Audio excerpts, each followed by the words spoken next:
Então, queridos, temos tratado aqui nas quartas-feiras das doutrinas fundamentais, né? Então, aqui, sem ser repetitivo, embora eu acabe sempre sendo, né? As doutrinas fundamentais são aquelas doutrinas que são o alicerce da vida cristã.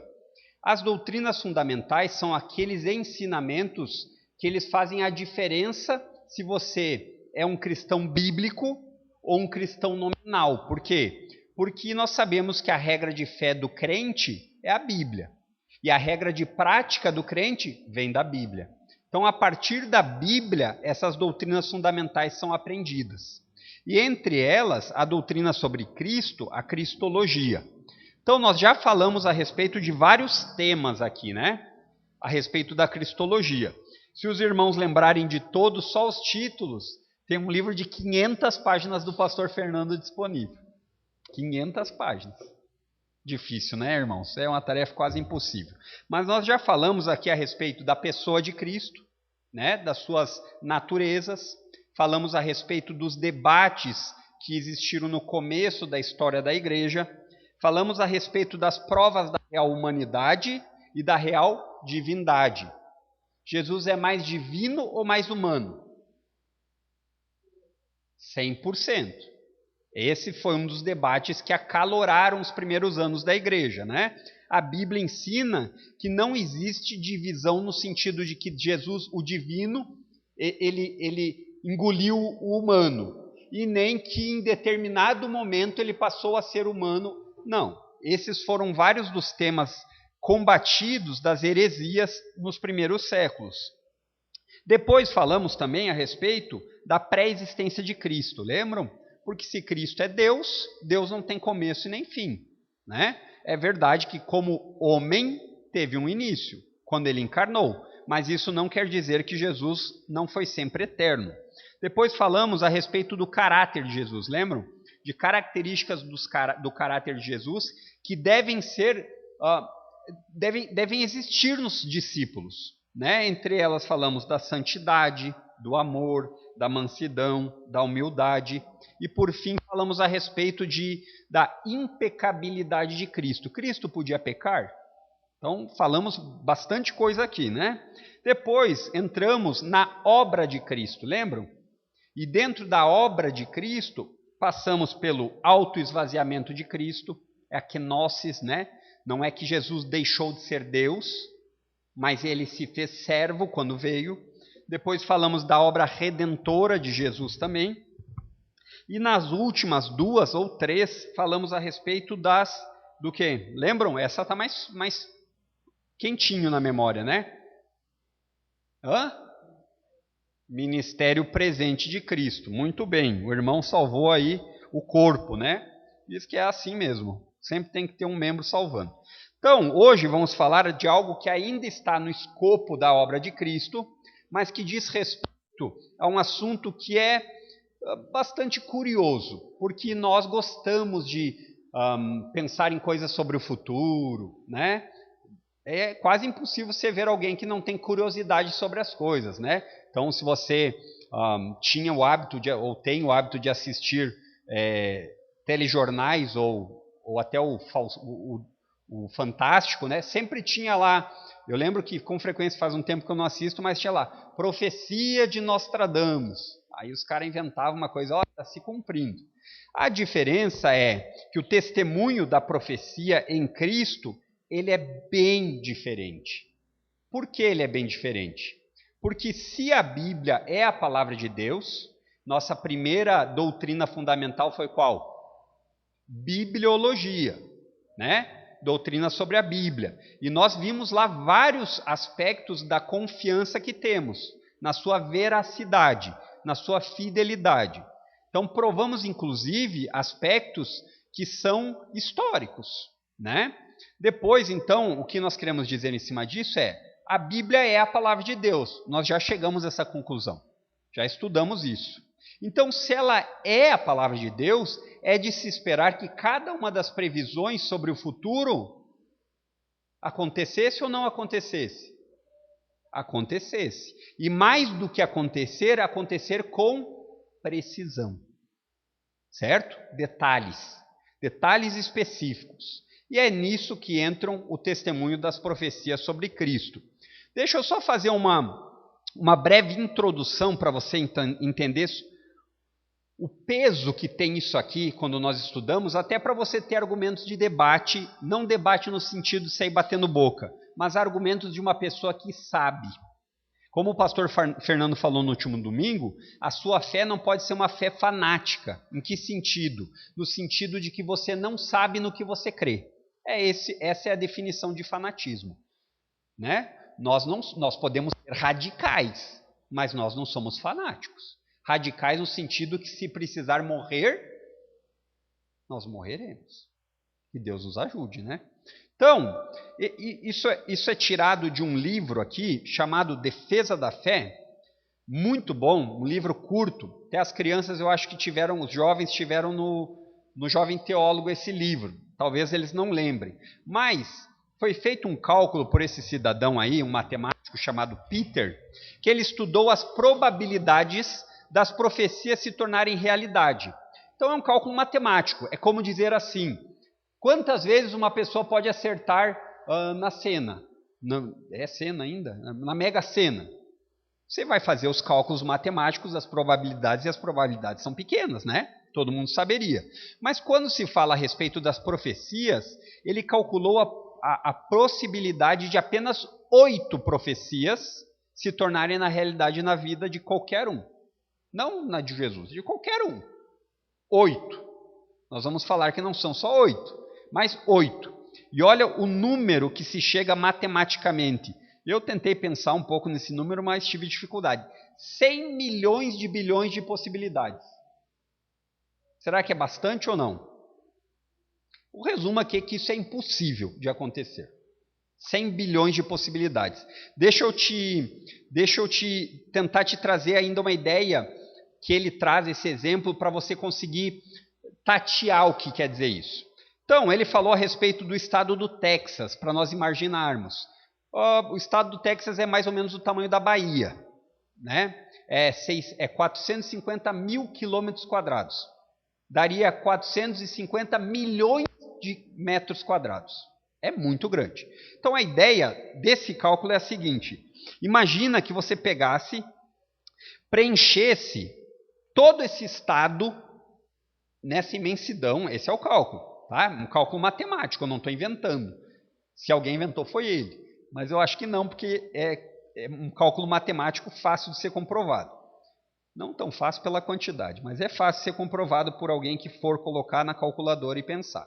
Então imagine que esse estado teria 1 metro de altura de moedas de R$1. Todo estado. 1 metro de altura. Conseguiu imaginar? É doido, né? 1 metro de altura. Então ele diz o seguinte, depois disso você pega uma moedinha, pinta ela de vermelho, atira ela com um canhão potente, a moeda vai cair em algum lugar do estado, aí você tem que dar uma mexida nas moedas. E aí depois você pega e fala para alguém procurar. Daí você dá uns esqui para o cara, porque ele não vai afundar nas moedas, né? Mas ainda não é só isso. A ideia é, você escolhe alguém da multidão para fazer isso, venda os olhos do cidadão e fala, procura a moeda. Entenderam? Fácil, né? Em outras palavras, isso é impossível, é um cálculo matemático. Então, quando nós falamos a respeito das profecias que Cristo cumpriu, apenas 8, ele está falando, são mais de 60, mas apenas 8 ele fez esse cálculo matemático. Então, você sendo crente ou descrente, esse é um raciocínio lógico. Entendeu? Esse é um raciocínio que você deve ter para falar assim, olha, a minha fé não é um salto no escuro, porque eu tenho provas de profecias que se cumpriram. Isso é importante que nós saibamos. Por quê? Porque quando nós nos tornamos crentes, às vezes existe um processo de emburrecimento. Já escutaram isso? Que é a ideia de alguns versículos mal interpretados, como a letra mata, se você estudar demais, você vai acabar perdendo o espiritual. Né? Isso não é bíblico, irmãos.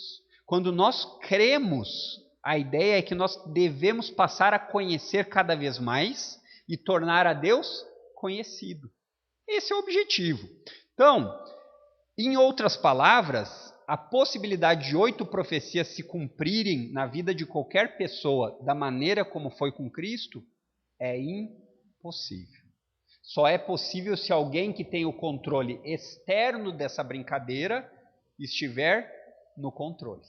Alguém que não depende das regras colocadas no nosso mundo para que faça isso acontecer.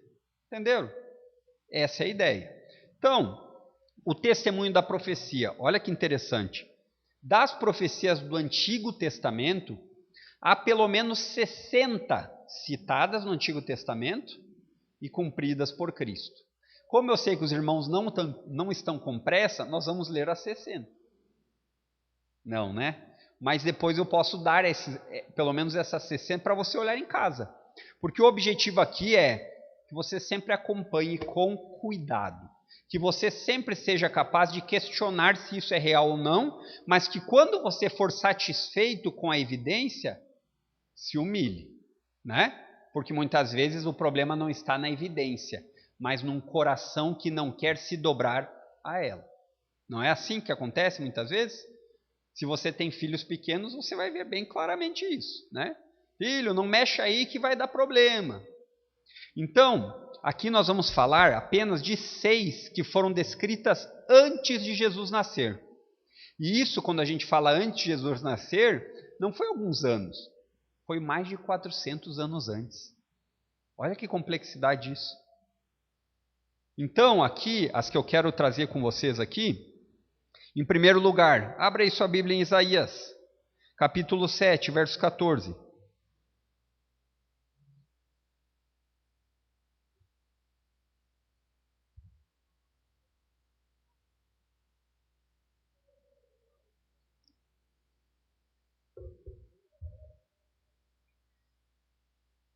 E esse especificamente, ele não só é o cumprimento, né? Você vai perceber que nós vamos ler aqui o texto, que ele tem um cumprimento em Jesus, mas que ele também tem aspectos que não são naturais, né? Nós sabemos pelo processo natural como nasce um bebezinho, né? Mas aqui no texto nós sabemos que não foi nesse processo natural humano. Muito embora a maneira, ou melhor, o processo continuou sendo, mas a maneira como foi gerado no ventre que não foi natural, né? Mas o processo continuou normal, o tempo de gestação e tudo mais. Então, se você abriu aí em Isaías 7,14, diz assim: Por isso, o Senhor mesmo lhes dará um sinal. Vejam, a virgem ficará grávida. Ela dará à luz um filho e o chamará de Emanuel. Pule lá para o Novo Testamento aí, Evangelho de Mateus.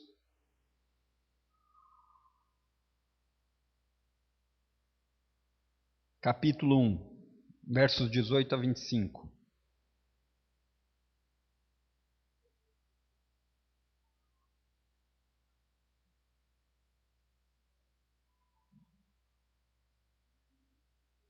Muito embora dê para nós ler apenas o verso 18 e depois, se os irmãos quiserem ler em casa, é a continuação da explicação, né?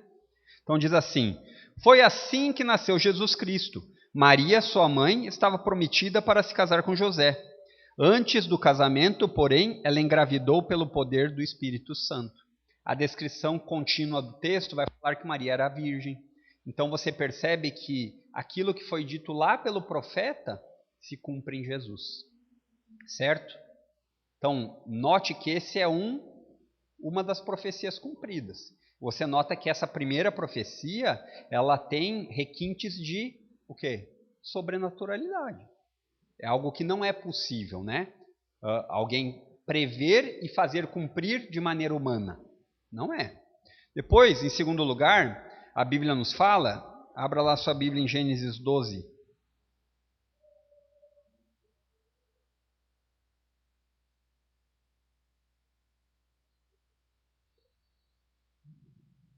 Gênesis 12, 2.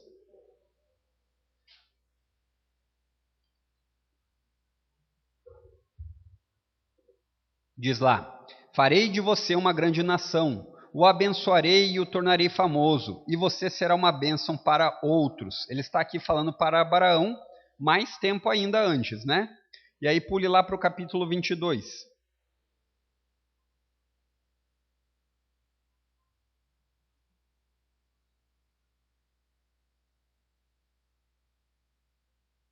Verso 18, ele diz lá: e por meio deles todas as nações da terra serão abençoadas.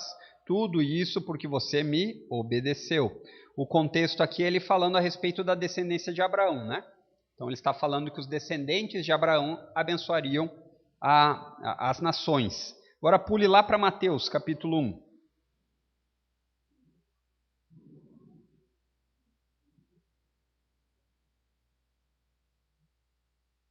E uma dica boa aqui, vários textos desses são vistos os cumprimentos em Mateus, é para você fazer o quê? Vá lá na internet, olhe todos esses textos aqui, tem pregação de Mateus. Se você quiser conhecer Mateus a fundo, o pastor Fernando pregou por alguns anos em todo esse evangelho. Então essa explicação aqui você vai ter lá de maneira master. Aqui nós só estamos mostrando profecia e cumprimento. Não é o intuito aqui nos aprofundarmos nisso.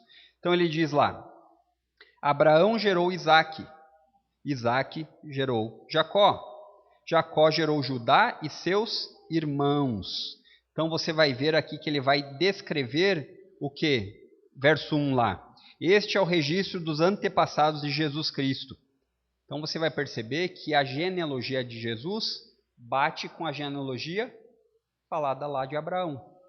Então Gálatas 3,16 também vai falar a respeito dessa genealogia. Você também pode ir lá depois.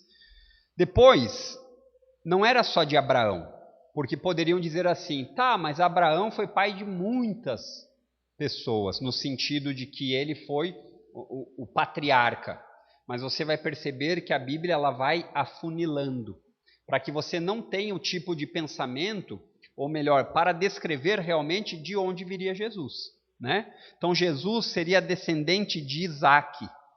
Abra aí lá em Gênesis, capítulo 21.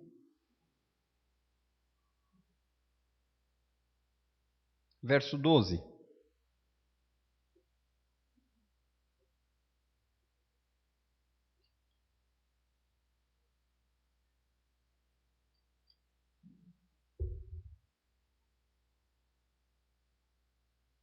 Olha lá o que diz. Deus, porém, lhe disse: não se perturbe por causa do menino e da serva. Faça tudo o que Sara lhe pedir, pois Isaque é o filho de quem depende a sua descendência. Você percebe aqui que aqui é um conflito que está existindo, porque Abraão não esperou o tempo suficiente pelo Senhor. O Senhor havia prometido que viria um descendente, mas como o tempo passava, o que ele fez? Tentou dar um jeito e teve um filho com a sua serva, né? Aqui a descrição depois é dizendo, olha, eu já disse como vai ser. Vai ser por meio de Isaque que o descendente vai vir. E Isaque, ele é o que gerou a nação, é um dos patriarcas da nação de Israel. Então, se fosse do outro lado, Jesus não seria descendente de Isaque, né? Ou, em outras palavras, Jesus não seria judeu. Então, era dos judeus que precisava vir o descendente. Então, você vê que é um povo específico. Isso reduz bastante, ou melhor, aumenta bastante a dificuldade. Abra lá em Lucas, capítulo 3, verso 34.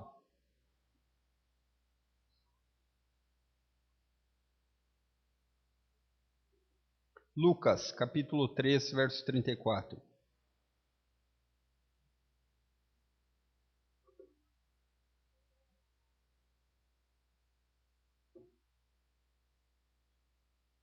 Aqui também é a genealogia.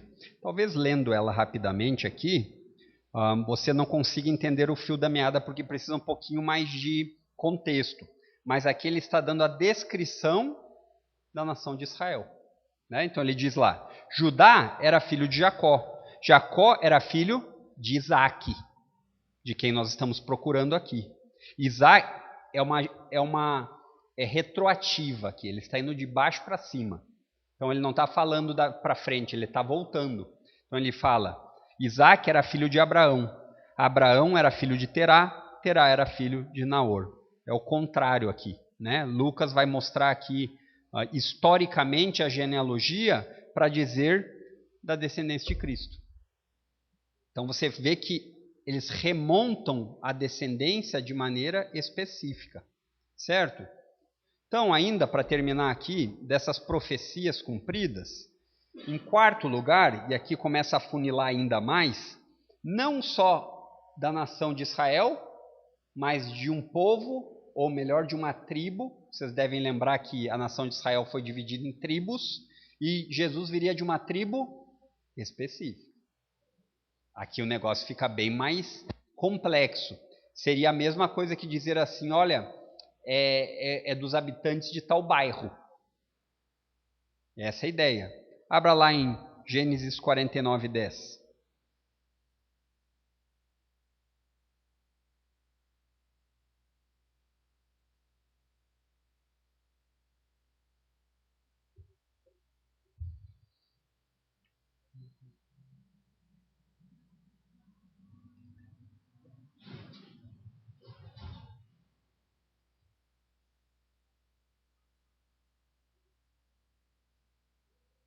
Olha o que ele diz: o cetro não se afastará de Judá, nem o bastão de autoridade de seus descendentes, até que venha aquele a quem pertence, aquele que todas as nações honrarão.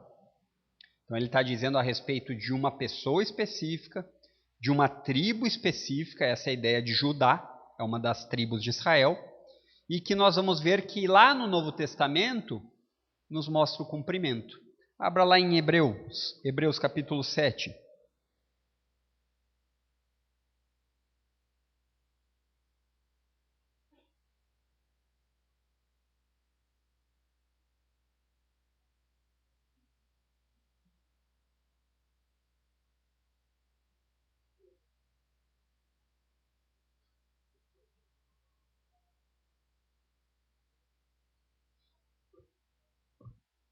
O livro de Hebreus, ele é bem significativo, tá? É interessante depois de ler, só que se você não tem um pouquinho de familiaridade com o Antigo Testamento, talvez você não entenda numa primeira leitura, mas não desanime, continue. Mas a ideia é um contraste entre a antiga aliança, a aliança mosaica, que era feita com vários rituais, vários tipos de regras, e a aliança, nova aliança, aliança com Cristo. E aí você vai ver que ele, com frequência, ele compara o sacerdócio, sacerdócio é a ideia de representação. Antes precisava de um representante, esse representante morria, e outro representante, e outro.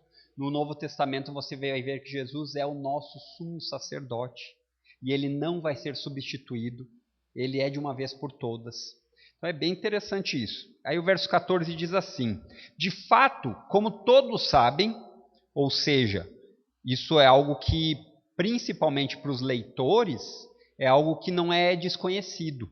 É mais ou menos a ideia de nós falar sobre alguma notícia que é de comum acordo, ou de ciência da maioria. Não é o nosso caso, porque isso foi escrito há bastante tempo. Então a ideia é que quando ele fala, de fato, como todos sabem, não serviria para hoje, né? Nem todos sabem, mas ele diz quem todos sabem.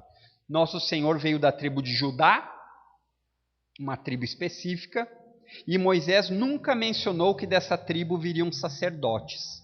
Isso é mais curioso ainda. Por quê? Porque os sacerdotes eram vistos pela nação de Israel como seus representantes diante de Deus. É daí que vem essa imagem do Papa, é daí que vem a imagem até mesmo do pastor. Ele é um representante diante de Deus.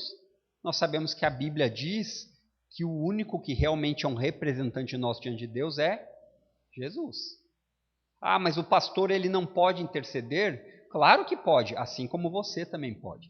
Então aquela história de precisar o pastor orar no final do culto, ela não é errada, mas talvez ela seja desnecessária. Por quê? Porque certamente eu oro pela maioria. Às vezes eu esqueço um que o outro. Mas isso não quer dizer que a minha oração tenha mais poder do que a de outro. Porque no fim das contas, o único que tem poder para nos atender é Jesus. Isso tem que ficar claro. Quando isso fica claro, nós começamos a não ter mais alguns entendimentos equivocados de pessoas mais importantes no corpo do que outras, né? Como é a ideia da Igreja Católica Romana. Elas têm um, que é o cara, né? O Papa.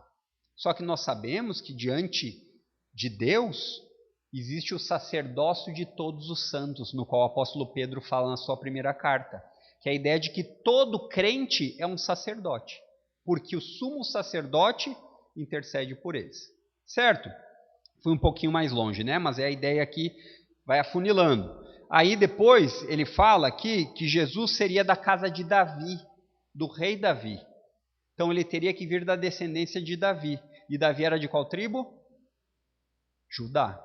Quando eu tinha umas crianças menorzinhas aí, o nome da tribo era a tribo de Ajudar. Elas achavam que era isso, mas não era de Ajudar, é de Judá. Abra aí sua Bíblia em 1 Samuel.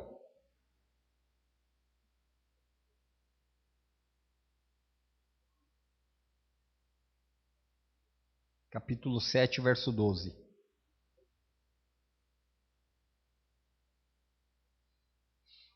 sei se está certo esse texto aqui, não.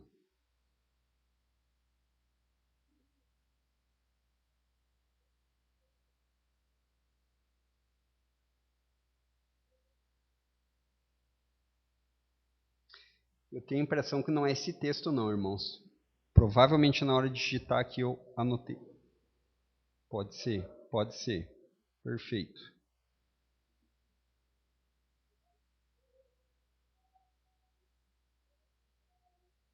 Para ver como um número faz diferença, né? Númerozinho faz diferença. Então, 2 de Samuel, um pouquinho mais para frente, capítulo 7, verso 12.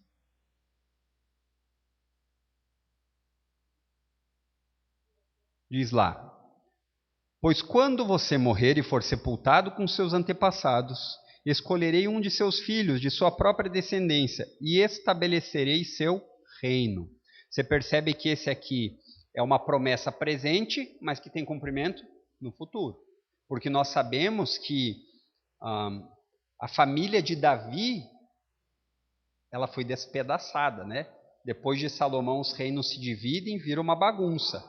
Então, quando o profeta aqui está falando, ele está falando a respeito daquele que viria, da casa de Davi. O que nós já lemos lá em Mateus capítulo 1, verso 1. Certo? E para terminar aqui, então, o último, e esse para mim sempre é não sei se o mais impactante, mas é muito interessante, que o nascimento seria um local específico, pequenininho, sem grande valor, né? Parece que quando a gente pensa em alguma coisa importante, a gente escolheria um lugar vistoso, né? Você não falaria assim, olha, eu vou fazer um evento que eu quero que esse evento seja o evento mais importante, mas ele vai ser no porão da minha casa. Parece não, é mais difícil ainda, né? Abra aí em Malaquias, capítulo 5, verso 2.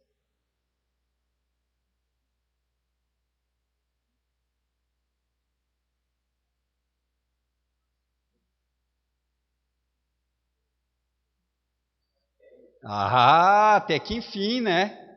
Aleluia! Isso mesmo, Miqueias capítulo 5, verso 2. Mas vai que os irmãos não estão atentos, eles iam ficar procurando, né? Malaquias é ML, né, irmãos? A abreviação. Importante estar atento, né? Sinal que a gente sabe procurar na Bíblia aí. Mas olha que maravilhoso a descrição aqui, né? Ele diz assim: Mas você, ó Belém Efrata, é apenas uma pequena vila entre todo o povo de Judá.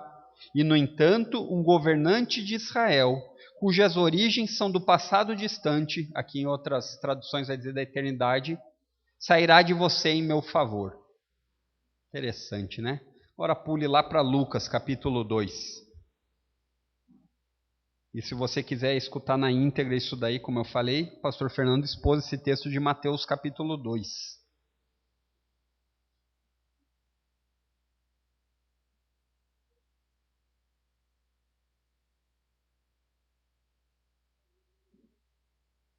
Aqui é a descrição de Lucas de como foi esse nascimento, né? Em Mateus ele vai ser mais parecido com o texto que nós lemos, como se fosse uma cópia. Mas aqui em Lucas você vai ver a ideia do nascimento. Ele diz assim: por ser descendente do rei Davi, José viajou da cidade de Nazaré da Galileia para Belém na Judeia, terra natal de Davi, levando consigo Maria, sua noiva, que estava grávida. E estando eles ali, chegou a hora de nascer o bebê. Ela deu à luz seu primeiro filho, um menino. Envolveu-o em faixas de pano e deitou-o numa manjedoura, porque não havia lugar para eles na hospedaria. Então, quando você pensa que o Rei da Glória veio para nascer de uma maneira humilde, ou em outras palavras até pobre, né? Você começa a pensar realmente que os valores de Deus não são os mesmos valores que nós temos, né? Então, queridos, eu gostaria de continuar, mas vai ficar cansativo, né? Semana que vem nós vamos falar a respeito aqui ainda dos testemunhos das profecias, mas das obras que as profecias falaram que o Messias faria. Então é mais ou menos a ideia de você saber que a Bíblia é o único livro que as profecias são contadas com detalhes. Sabia disso? Com riqueza de detalhes. É o único dentre os livros religiosos de religião. É o único. Então existem profecias em outros livros? Existem, mas não tem detalhamento. Tá bem, queridos? Alguma pergunta a respeito disso? Disso? Não, né? Então vamos ter uma palavra de oração? Convido você a fechar seus olhos uma vez mais para orarmos. Obrigado, Deus, por esse tempo. Obrigado porque o Senhor nos ajuda, nos dando conhecimento sobre Ti por meio da Tua palavra. Ajuda-nos a partir disso que nós aprendemos, sermos impactados. Nós sabemos que a obra de iluminação é do Teu Santo Espírito. Nós sabemos que as verdades, elas são explicadas, mas é o Teu Santo Espírito que faz com que essas verdades se tornem doces, se tornem indispensáveis ao nosso coração. Então, nós te pedimos que o Senhor nos ajude nisso, até para que nós possamos cada vez mais te louvar ainda mais, ter um vislumbre do Senhor e da sua glória, como a tua palavra ensina, para que dessa forma nós não sejamos jogados de um lado para o outro pelos prazeres e desejos temporários e enganosos da nossa vida, desse tempo presente. Que o Senhor nos ajude a termos sempre a convicção de que o Senhor Jesus reina e que Ele voltará. E que o Senhor nos ajude a estarmos preparados como servos fiéis. Isso é o nosso desejo e a nossa oração, em nome de Jesus. Amém, queridos.